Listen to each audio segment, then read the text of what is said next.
আপনারা সবাই জানেন 2019-এ কি রেজাল্ট করেছিল বিজেপি, 18টা সিট পেয়েছিল। তাতেই যে সন্ত্রাস, বিশেষ করে আমার বিধানসভা এলাকার মোহনপুর এবং দাঁতুন দুইতে যা করেছিল নজিরবিহীন। বামফ্রন্টের পুলিশ কীভাবে নির্বিচারে সরাসরি বুকে লক্ষ্য করে গুলি চালিয়ে যুব কংগ্রেসকে ছত্রভঙ্গ করা, এবং তাদের লক্ষ্য ছিল নেত্রী মমতা বন্দ্যোপাধ্যায়কে, তৎকালীন বিরোধী নেত্রী, যুব সভানেত্রী, তাকে শেষ করে দেওয়া। 1992 সালে ব্রিগেডে সমাবেশে সিপিএমের মৃত্যু ঘণ্টা বাজিয়েছিলেন। এই ভোটে যাতে কারচুপি করতে না পারে তার জন্যই no identity card no vote এই ইস্যু তুলে, এই স্লোগান তুলে তিনি আন্দোলন সারা বাংলায় ছড়িয়ে দিয়েছিলেন, এবং সেই আন্দোলন দুর্বার গতিতে ব্রিগেড সমাবেশ উপচে গেছিল। তারপরেও আমরা নির্বাচনে সাফল্য আনতে পারিনি। মানুষ আজকে যে সাফল্যটা এসছে শুধু ডেভেলপমেন্ট নয়, শুধু লক্ষ্মী ভাণ্ডার নয়। মমতা বন্দ্যোপাধ্যায় বলেছিলেন ভারতবর্ষের সংবিধানকে রক্ষা করতে হবে, মর্যাদা, সংবিধানের মর্যাদা আপনারা দিন, সংবিধানকে রক্ষা করুন, মানুষের গণতান্ত্রিক অধিকারকে পুনঃপ্রতিষ্ঠা করতে হবে। এরা ভারতবর্ষের সংবিধানকে কালিমালিপ্ত করবে। এটা করতো যদি অ্যাবসলিউট মেজরিটি এরা পেত, সংবিধান সংশোধন করত। নমস্কার, সময় 365-র পর্দায় সকলকে স্বাগত জানাই। আমি আপনাদের সাথে রয়েছি অনুপম জানা। আজকে আমাদের মধ্যে উপস্থিত আছেন পশ্চিম মেদিনীপুর জেলার দাঁতন বিধানসভার বিধায়ক সম্মানীয় বিক্রমচন্দ্র প্রধান মহাশয়। আপনারা সকলেই জানেন বিগত দিনের সিপিএম সরকারের বিরুদ্ধে যে লাগাতার সংগ্রাম তিনি করেছিলেন, এবং আমরা বিশিষ্ট ভারতীয় রাজনীতিবিদ হিসেবে যাকে জানি, আমরা আমাদের মধ্যে তাকে আজকে পেয়েছি। প্রথমেই নমস্কার জানাই সময় 365-র পর্দায় সময় দেওয়ার জন্য। নমস্কার জানাই সময় 365-কে আমি ধন্যবাদ জানাচ্ছি তারা এখানে উপস্থিত হওয়ার জন্য। আমার অনেক অনেক শুভেচ্ছা থাকবে। দাদা, প্রথম যে প্রশ্নটা দিয়ে শুরু করব, গতকাল হচ্ছে উপনির্বাচনের রেজাল্ট বেরিয়ে গেল। বিরোধীরা দাবি করছে যে এবার সন্ত্রাস হবে, এ বিষয়ে আপনার প্রতিক্রিয়া কি? সন্ত্রাসের কথাটা তো আমরা অনেক দিন আগে 2011 সালের পর থেকে ভুলে গেছি। সন্ত্রাস শুরু ছিল 1977-এর পর থেকে। যে সন্ত্রাস বাংলার মানুষ দেখেছে, দাঁতন এলাকার মানুষ দেখেছে, দাঁতন মোহনপুর, দাঁতন 2 থেকে শুরু করে বিভিন্ন প্রান্তে যে খুন, যেভাবে লুট, যেভাবে মানুষকে বয়কট করা হয়েছে, চরম জায়গায় তারা নিয়ে গেছিল। তার থেকে বাংলাকে রক্ষা করেছেন জননেত্রী মমতা বন্দ্যোপাধ্যায়। তার দীর্ঘ আন্দোলন, লড়াই ফসল 2011 সালে আমরা পেয়েছি। তার সূচনা হয়েছে 2009 সাল থেকে। লোকসভা নির্বাচন পরবর্তী ক্ষেত্রে 2011-তে একদম বাংলার শান্তি প্রতিষ্ঠা হয়েছে। আর এই উপনির্বাচনের সাফল্যের কথা তুলে ধরে বিরোধীরা যেটা বলছে সন্ত্রাসের কথা, সন্ত্রাস হতো, আপনারা সবাই জানেন 2019-এ কি রেজাল্ট করেছিল বিজেপি, 18টা সিট পেয়েছিল। তাতেই যে সন্ত্রাস, বিশেষ করে আমার বিধানসভা এলাকার মোহনপুর এবং দাঁতুন দুইতে যা করেছিল নজিরবিহীন। তো এবারে আমরা 29টা আসন পেয়েছি। একটা জায়গায় তো আমরা কোনো বিজেপিকে আঘাত করিনি, কোনো জরিমানা, বয়কট বা তাদের সন্ত্রাস করা, গ্রাম ছাড়া করা আমাদের এই এলাকায় কোথাও হয়নি। শান্তি এবং সম্প্রীতি আমরা বজায় রেখেছি। এটা মানুষের কাছে আমাদের আবেদন ছিল, ভোট দিন মমতা বন্দ্যোপাধ্যায়কে, এলাকায় শান্তি এবং সম্প্রীতি থাকবে, এবং শান্তি সম্প্রীতি বজায় থাকলে এলাকার উন্নয়ন হবে। এটাই মানুষকে, আর মানুষ এই বার্তাতেই মানুষ নেত্রীকে চেয়েছেন, আশীর্বাদ করেছেন। কিছুদিন পর 21শে জুলাই মানে তৃণমূলের কাছে একটা উদ্বেগ, আবেগের জায়গা। ইতিহাসটা যদি বলেন এই 21শে জুলাই ইতিহাসটা। 21শে জুলাই তো আমরা প্রত্যক্ষদর্শী, সেই আন্দোলনে সামিল ছিলাম। তখন বয়স কম ছিল, সেই আন্দোলন দেখেছি কি রক্তাক্ত, এবং বামফ্রন্টের পুলিশ কীভাবে নির্বিচারে সরাসরি বুকে লক্ষ্য করে গুলি চালিয়ে যুব কংগ্রেসকে ছত্রভঙ্গ করা, এবং তাদের লক্ষ্য ছিল নেত্রী মমতা বন্দ্যোপাধ্যায়কে, তৎকালীন বিরোধী নেত্রী, যুব সভানেত্রী, তাকে শেষ করে দেওয়া। এই চক্রান্ত ছিল।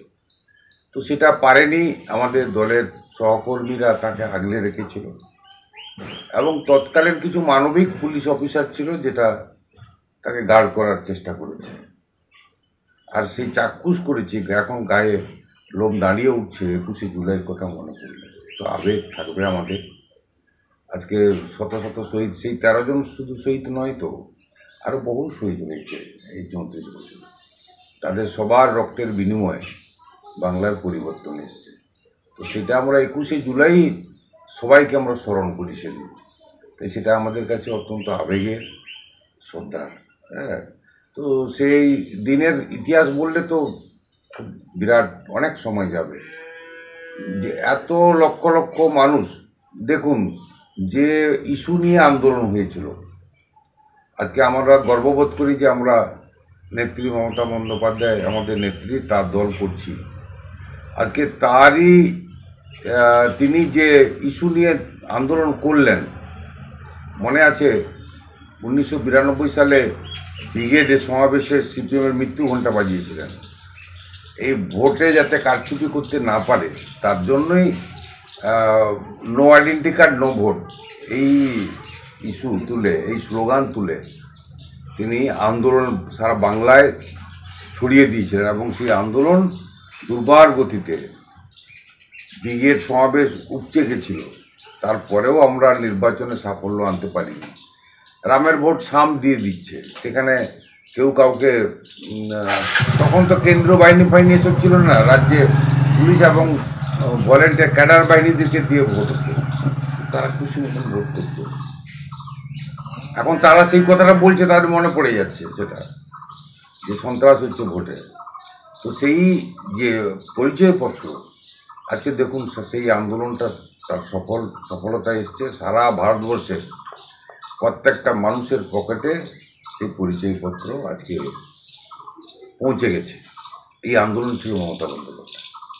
এইখানেই পার্থক্য, অন্যান্য নেতা নেত্রীর সঙ্গে মমতা বন্দ্যোপাধ্যায়ের পার্থক্য। এই যে লোকসভা নির্বাচন 2024, এই লোকসভা নির্বাচনে তৃণমূলের অপ্রত্যাশিত রেজাল্ট, এর নেপথ্যে কি লক্ষ্মী ভাণ্ডার, বিধবা ভাতা, বার্ধক্য ভাতা এগুলো কাজ করছে? সেটা তো অবশ্যই। আজকে যে শুধু লক্ষ্মী ভাণ্ডার, বিধবা ভাতা নয়, বার্ধক্য ভাতা নয়, কৃষক, এ তো আমাদের এলাকা কৃষি এলাকা।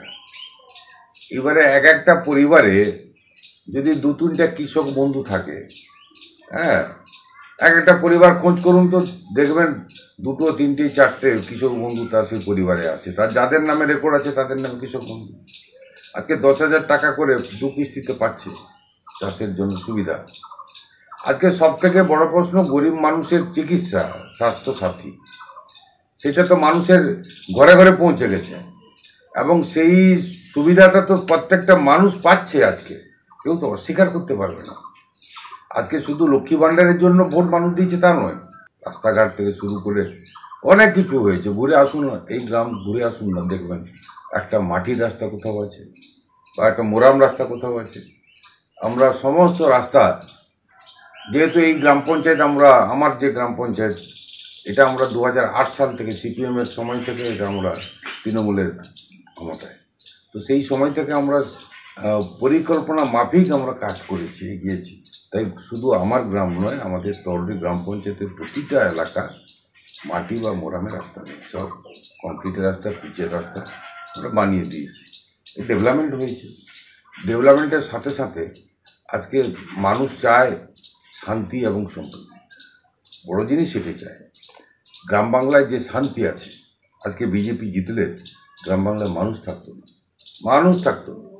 2019 সালে কী কাণ্ড ঘটিয়েছে সেটা আমরা চাক্ষুষ করেছি। তাই মানুষ 2021, যদি 2019-এ তারা যে আশীর্বাদ পেয়েছিল মানুষের কাছ থেকে, তারা যদি মানুষের সঙ্গে সদ্ব্যবহার রাখত, আচার আচরণ এবং জনসংযোগটা যদি সঠিকভাবে রাখত, আমাদেরকে ভাবাতো 2021-এ বিধানসভা নির্বাচন। তারা যে উত্তাল শুরু করলো, অত্যাচার করলো, মানুষ ভাবলো এরা যদি ক্ষমতায় চলে আসে তাহলে গ্রাম বাংলায় আর মানুষ থাকবে না। মানুষের যে মৌলিক অধিকার, গণতান্ত্রিক অধিকার, সে অধিকারের উপর হস্তক্ষেপ, মানুষ সেটা প্রত্যাখ্যান করেছে। এই নির্বাচনে মানুষ আজকে যে সাফল্যটা এসছে, শুধু ডেভেলপমেন্ট নয়, শুধু লক্ষ্মী ভাণ্ডার নয়, মমতা বন্দ্যোপাধ্যায় বলেছিলেন ভারতবর্ষের সংবিধানকে রক্ষা করতে হবে, মর্যাদা, সংবিধানের মর্যাদা আপনারা দিন, সংবিধানকে রক্ষা করুন, মানুষের গণতান্ত্রিক অধিকারকে পুনঃপ্রতিষ্ঠা করতে হবে। এরা ভারতবর্ষের সংবিধানকে কালিমালিপ্ত করবে, এটা করতো যদি অ্যাবসলিউট মেজরিটি এরা পেত, সংবিধান সংশোধন করত, ভারতবর্ষকে একটা অন্ধকার যুগে পৌঁছে দেওয়ার চেষ্টা করতো নরেন্দ্র মোদী। মুখ্যমন্ত্রী, আমাদের নেত্রী, তিনি আবেদন করেছিলেন এবং আমাদের সর্বভারতীয় সাধারণ সম্পাদক অভিষেক বন্দ্যোপাধ্যায় তিনি মানুষের কাছে আপিল রেখেছিলেন যে আপনারা দেশের সংবিধানকে রক্ষা করুন, বাঁচান, দেশকে বাঁচান। মানুষ ভোট দিয়েছে দেশকে রক্ষা করার জন্য, দেশের সংবিধানকে রক্ষা করার জন্য, ডক্টর বি.আর. আম্বেদকরকে সম্মান দেওয়ার জন্যই, তাঁর রচিত সংবিধান যাতে কলুষিত না হয় তার জন্য মানুষ ভোট দিয়েছে, শুধু উন্নয়নের জন্য নয়, দেশকে রক্ষা করার জন্য, মানুষের গণতান্ত্রিক মৌলিক অধিকারকে রক্ষা করার জন্য মানুষ ভোট দিয়েছে। বিরোধীরা দাবি করছে যে এই যে দাঁতন গ্রামীণ হাসপাতাল রয়েছে তাতে অবস্থা কিন্তু শোচনীয়, পরিকাঠামোহীন। এতে আপনার কি প্রতিক্রিয়া? এবং তার সঙ্গে সঙ্গে যে প্রশ্নটা করতে চাই, 2011 সালে নেকুরশ্রেণীতে খ্রিস্টান হাসপাতাল বন্ধ হয়ে গিয়েছিল, চাইলেই আপনি কিন্তু বা আপনার দল কিন্তু সেটা পরিচালনা করতে পারত, সেই জায়গায় কতটা কি সমস্যা বা আপনার প্রতিক্রিয়া? শুনুন, এটা বলি, দাঁতন গ্রামীণ হাসপাতাল যে কথা বললেন অস্বীকার নয়, যে আমাদের এখানে ডাক্তারবাবু যারা ছিলেন ট্রান্সফার হয়ে যাওয়ার পরেই একটু অগোছালো হয়েছে। এটা আমি বলবো না যে না আমার হাসপাতাল ঠিক চলছে, যে নতুন ডাক্তাররা এসছে তারা কিছুটা অসুবিধা হচ্ছে। আমি সিএমওচের সঙ্গে কথাও বলেছি এখানে একটা অভিজ্ঞ ডাক্তারকে দেওয়ার জন্য, যাতে এখানকার রুগীরা সাধারণ পরিষেবাটা পায়, চিকিৎসা পরিষেবা পায়। সেইটা আমি এই দিন কয়েক আগে আমি বলেছি। আমাদের জেলাতে একটা মিটিংয়ে তিনি উপস্থিত ছিলেন, সেখানে তাকে আমি বলেছি। তো সেই জায়গায় আমরা চেষ্টা করছি যাতে দাঁতনের পরিকাঠামোর অভাব নেই, পরিকাঠামো যথেষ্ট আছে, কিন্তু ডাক্তারের অভাব আছে। ডাক্তারের অভাব এটা আগে যে ডাক্তারের যা সিট ছিল, আজকে আমাদের সরকার আসার পরে 2011 সাল থেকে ব্যাপক মেডিকেলের সিট বেড়েছে। তো ডাক্তার বেরোতে তো একটা সময় লাগে, তো সেই পর্যন্ত অপেক্ষা করতে হবে। এবং আমরা চেষ্টা করছি শীঘ্রই যাতে এখানকার মানুষের স্বাস্থ্য পরিষেবাটাকে আরও ত্বরান্বিত করা যায়, আরও ডাক্তার, অভিজ্ঞ ডাক্তারবাবুরা আসেন, তার চেষ্টা করছি। আর যেটা বললেন যে রানীশ্বরী খ্রিস্টান হাসপাতাল, ওটা আগে এখানে বহু মানুষ আসতো চিকিৎসা করতে, এবং এটা খ্রিস্টান সোসাইটি, তারা খ্রিস্টানরাই পরিচালনা করতো, তাদের একটা বোর্ড আছে, তাদের একটা আলাদা ইয়ে আছে, সে তো সরকার ইচ্ছা করলে তো নিয়ে নিতে পারে না। এটা নিয়ে আমি জানি যতটুকু, 2016 সালে তখন আমি বিধায়ক হয়েছি, 16 সালে একটা এনজিও সংস্থা এসেছিল ওটাকে নেওয়ার জন্য। তখন পদ্মতবাবু নারায়ণগড়ের এমএলএ, আমি দাঁতনের এমএলএ। তো পদ্মতবাবুকে ও বলেছিল এনজিও সংস্থা, আমাকেও বলেছিলেন তারা, আমরা যোগাযোগ করেছিলাম সেখানে যারা থাকে তাদের সঙ্গে, এবং যোগাযোগ করার পরে সেটা সফল হয়নি। এই কারণে তাদের যে ট্রাস্টি বোর্ড ফোর্ড আছে, অনেক আছে, সেগুলো আইনগত অনেক ত্রুটি ছিল, মানে অসুবিধা আছে। সে এনজিও সেটাকে নিতে পারলো না, নাহলে তাদেরকে দিয়ে দিলে নিশ্চয়ই আজকে খুব ভালো হতো। একটা বড় একটা প্রতিষ্ঠান ধ্বংস হয়ে গেল, যে এটা যদি তারা চালু করতো নিশ্চয়ই এটা এলাকার মানুষের অনেক উপকার হতো। আগে তো বহু মানুষ এখানে চিকিৎসা পেয়েছে, আমরাও তো সেখানে চিকিৎসা করাতাম সেখানটায়।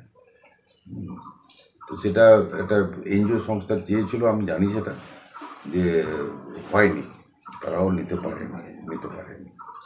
আইনগত ত্রুটি অনেক আছে, তার এখন বহু শেয়ার হয়ে গেছে আর কি সেই ইয়েতে। সেই জন্য কেউ তাকে হস্তান্তর করতে পারলো না, রাজি হলো না। যে প্রশ্নটা করছি, যে মুখ্যমন্ত্রী নির্দেশ দিয়েছিল কিছুদিন আগে যে বাজারের যে মূল্য বৃদ্ধি সেটা কিন্তু কমাতে হবে, তারপরেও কিন্তু দেখা যাচ্ছে বিভিন্ন বাজারে মূল্য বৃদ্ধি একই রয়েছে। আপনার বিধানসভায় কি পরিস্থিতি? না শুনুন, এখানে আনাজের দাম অন্যান্য জায়গার থেকে আমাদের এখানে একটু কম, কারণ আনাজটা এইখানে উৎপাদন হয় সুবর্ণরেখার পার্শ্ববর্তী গ্রামগুলোতে, সেই চরে সুবর্ণরেখার পার্শ্ববর্তী যে গ্রামগুলো আছে সেইখানেই আনাজ চাষ ব্যাপক হয়। শুধু আমাদের এই এলাকা নয়, তারা একটু এগরা পর্যন্ত, এখানে বালেশ্বর উড়িষ্যা পর্যন্ত তারা এটা সাপ্লাই দেয় আমাদের এই এলাকায়। অতএব এখানে আমরা একটু কমে পাই। তারপরে যে আনাজের ব্যাপারে অন্যান্য জায়গা থেকে এখানে একটু একটু রেট কম, যেমন 70-80 টাকা ঢেঁড়স, এখানে সেটা 30 টাকা 40 টাকা এইভাবে একটু কমে আমরা পাই, যেহেতু এখানকার চাষিরা এখানে উৎপাদন করছে, তারা এখানে দেয় আর কিছুটাই। কিছুদিন ধরেই হচ্ছে মুখ্যমন্ত্রীর নির্দেশে হকার উচ্ছেদ অভিযান চলছে। সেক্ষেত্রে আপনার বিধানসভায় যারা এরকম আছেন তাদের জন্য আপনার কি ভাবনা? আমাদের এখানে হকারের সেই ব্যবস্থা, আমার বিধানসভা এলাকায় কোথাও হকার নেই। মানে এমনি ফেরিওয়ালা, তারা ফেরিওয়ালা আছে, তারা তো স্থায়ীভাবে কোথাও বসে না, তারা রানিংয়ে চলতে থাকে। ঠেলা রিক্সা আছে, বিক্রি করতে করতে করতে করতে চলবে। তাদের তো সেই স্বাধীনতাটুকু আছে, সেটা তো আমরা হস্তক্ষেপ করতে পারি না। যারা গুমটি ফেলে রাস্তা অবরোধ করে সরকারি মানুষের অসুবিধার সৃষ্টি করছে, তাদের আমরা অনেক আগে থেকে এখানে তো তারা সরে গেছে। তারা আমরা কাউকে পঞ্চায়েত সমিতি সেটা পারমিশন দেয় না কাউকে বসতে, সেইভাবে দেয় না এখানে। আর দেখতে পাবেন দাঁতুন, মোহনপুর, এগুলো রাস্তার ধারে ধারে কখনো কোথাও গুমটি সেরকম সরকারি জায়গা অ্যাকোয়ার করে ফেলা নেই। কেউ তার নিজের ব্যক্তিগত জায়গায় করেছে। আর যেটুকু আছে সেটা আমাদের পঞ্চায়েত সমিতি, ব্লক প্রশাসন তারা উদ্যোগ নিয়েছে, মাইকিং করেছে নিজেরা। মনে করুন তার নিজস্ব জায়গায় দেওয়াল আছে, এই চালাটা এই যে যেখানটা আমরা বসছি আমার বাড়ি, এইটা হয়তো বেরিয়ে গেছে পিডব্লিউডি জায়গায়, সেটা বলে দেওয়া হচ্ছে এটা রাখতে পারবেন না, আপনারা নিজেরা ভেঙে নেবেন, যদি না ভাগেন আমরা ভেঙে নেব। এটা এই ব্যবস্থা এটা খুব কম।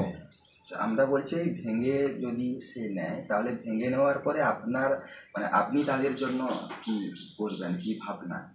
না, সে তো এটা করে রেখেছে তার নিজের ব্যবহারের জন্য, ওগুলো দোকানপাট করার জন্য তো করেনি কেউ। হ্যাঁ, সামনে ভিতরে দোকান আছে, সামনে এটা বের করে দিয়ে মালগুলো সব বাইরে রেখে দিয়েছে লোকে দেখানোর জন্য, যে এ করার জন্য। হ্যাঁ, তো তার দোকান তো আছে ভিতরে, তার নিজের জায়গায় আছে। তো মানুষের অসুবিধা করে তুমি এতটা চালা, কেউ তিরপাল দিয়ে দিয়েছে, কেউ টিন দিয়ে দিয়েছে, সেগুলোকে আমরা খুলে নিতে বলেছি, তারা খুলেও নিবে সব। দাদা, আমার শেষ প্রশ্ন, আপনার বিধানসভায় 21শে জুলাইয়ের পর কি প্রস্তুতি, কি পরিকল্পনা থাকবে? পরিকল্পনা বলতে আমাদের তো শুধু 21শে জুলাইয়ের পরে পরিকল্পনা থাকে তেমন কথা নয়। আমরা 12 মাসই আমাদের রাজনৈতিক কর্মসূচির মধ্যে আমরা থাকি, কারণ আমরা খুব ভালো রকম জানি একটা রাজনৈতিক দল বেঁচে থাকে তার রাজনৈতিক কর্মসূচির উপর। কারণ যদি কোনো রাজনৈতিক দল তার রাজনৈতিক কর্মসূচি না থাকে তাহলে সে বেঁচে থাকবে না। আজকে লক্ষ্য করুন তো, বামফ্রন্ট সিপিএম, তার কোনো রাজনৈতিক কর্মসূচি আছে? নির্বাচন এলে দুটো পতাকা বাঁধার লোক থাকে, বেঁধে দেয়, নির্বাচনে বেরিয়ে পড়ে, তারপরে নির্বাচন মিটে গেলে আবার চলে যায়। আমরা কি করতাম তখন? নেত্রী মমতা বন্দ্যোপাধ্যায়ের নেতৃত্বে তখন তো যুব কংগ্রেস করি, তারপরে তৃণমূল কংগ্রেস তো অনেক পরে হলো 98। তখন সিপিএমের যখন একদম শক্ত একদম ভরা যৌবন, সে সময় আমরা যুব কংগ্রেস করেছি। আমাদের 25টা জন 50টা জনকে নিয়ে আমরা মিছিল করে অমুক পাট্টা দিতে হবে, তমুক করতে হবে, এই দাবি নিয়ে, মানুষের দাবি নিয়ে আমরা করেছি, যে অমুক জায়গায় পাট্টা দিচ্ছ না কেন, জবাব চাই, জবাব দাও, দিয়ে দেবো। ডেপুটেশন দিয়েছি। এখানে মিথ্যা মামলা হচ্ছে কেন, থানার সামনে বক্তব্য রেখে একটা লিখিত ডেপুটেশন দিয়েছি যুব কংগ্রেসের কর্মী হিসেবে। মানুষের পাশে থেকে লড়াই করা এবং আন্দোলন করা, এটাই নেত্রী শিখিয়েছেন আমাদেরকে। তো সেইভাবে করেছিলাম বলে আজকে দলকে, তার পরবর্তী ক্ষেত্রে তৃণমূল কংগ্রেস আজকে এত শক্তিশালী। তো সেই রাজনৈতিক কর্মসূচি 21শে জুলাইয়ের পরে আমরা ভাববো, কিন্তু আমরা 12 মাসই আমরা ভাবি। আমরা যে কোনো নির্বাচন আসার বহু আগে আমরা প্রস্তুতি সেরে ফেলি, তার আগে থেকে আমরা প্রস্তুতি নিয়ে নিই। যে নির্বাচন, লোকসভা আসছে, বিধানসভা আসছে, পঞ্চায়েত আসছে, আমরা পঞ্চায়েত সমিতি ধরে ধরে, বুথ ধরে ধরে আমরা কর্মসূচিগুলো করি।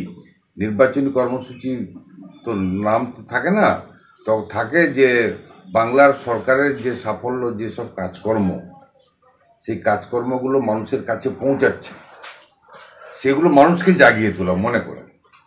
এখনই গিয়ে যদি কাউকে জিজ্ঞেস করা হয় তুমি বার্ধক্য ভাতা পাও, সে বলবে হ্যাঁ আমি পাই 1000 টাকা করে। কে দিচ্ছে গো? বলতে পারবে না। সেটা তাকে এলাকায় এলাকায় গিয়ে সেটা আমাদের কর্মীকে উদ্বুদ্ধ করে এইগুলো মানুষকে বলতে হবে যে নেত্রী মমতা বন্দ্যোপাধ্যায় দিচ্ছে। আজকে কন্যাশ্রী প্রকল্প প্রতিটা বাড়িতে পাচ্ছে। তো এটা তো শুধু তৃণমূল একা পাবে আর কেউ পাবে না তা নয়, তো সবার, সেই সবার জন্য যে হচ্ছে, এই কথাটা মানুষকে বলতে হবে যে এতটা উদার এই সরকার, মামাটি মানুষের সরকার, শুধু তৃণমূল কংগ্রেসের জন্য নয়, এই সরকার মানুষের জন্য, তাই নাম মামাটি মানুষের সরকার। তাই তো আজকে দুয়ারের সরকারে সবাই সেখানে যাচ্ছে, সবাই তার সুযোগ সুবিধাটাগুলো পাচ্ছে। যদি এটা পঞ্চায়েতের মাধ্যমে থাকতো তাহলে সেখানে একটা দলবাজি হতো, অস্বীকার নই, এখানে আমি করবো না। আজকে যে যেখানে দল ক্ষমতায় আছে সে চাইবে তার দলকে একটু বেশি দিবে, আর বিরোধীদের যতটা সাইড করা যায় সে চেষ্টা করবে।